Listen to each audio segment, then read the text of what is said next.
NDA और India alliance गठबंधन के बीच में जो अंतर है वो मात्र 30 सीटों का ही है।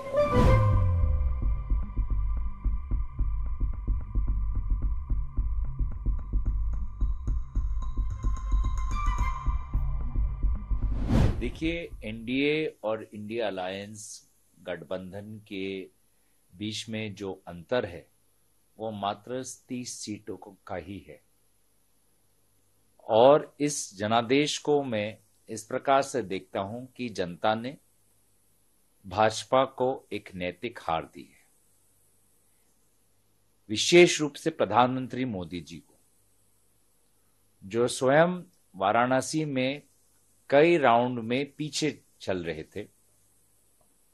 अंत में उनकी जीत निश्चय ही हुई, लेकिन इस जीत का मजा नहीं है।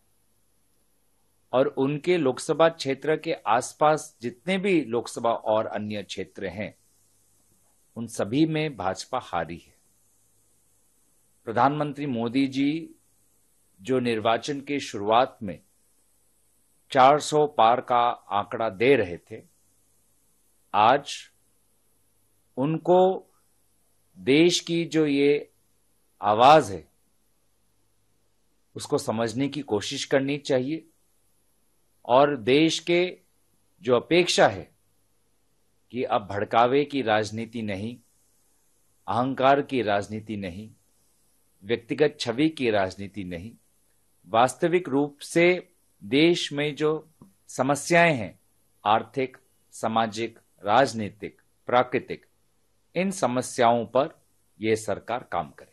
इस सरकार के दो महत्वपूर्ण स्तंभ जेडीयू और टीडीपी हैं।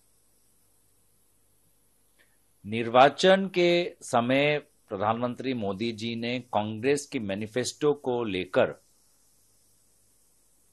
बहुत झूठ फैलाया। मैं आशा करूंगा कि वो टीडीपी का भी मैनिफेस्टो पढ़ें। सरकार को ज्यादा दिन अभी तक हुए ही नहीं और जेडीयू अग्निवीर की रवैये पर पुनर्सोच की मांग कर रही है। यूसीसी को लेकर आज सरकार के स्वर में स्वर मिलाकर बात नहीं कर रही। क्या प्रधानमंत्री मोदी जी में वो खूबियां हैं कि विभिन्न दलों के नेताओं की बात सुने, उनसे विचार विमर्श करें, उनसे परामर्श लें? मुझे नहीं लगता। और इसीलिए शायद मेरे दल के कुछ राजनीतिक रूप से अनुभवी व्यक्तियों ने इस सरकार के 5 वर्ष के कार्यकाल पर विभिन्न प्रश्न उठाए। इस साल के शुरुआत में राहुल गांधी जी भारत जोड़ो न्याय यात्रा के तहत असम में लगभग 7 दिन आए।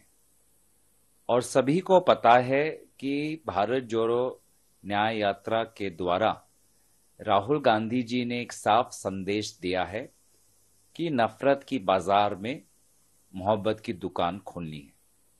और उसी का परिणाम हमने असम के निर्वाचन में देखा।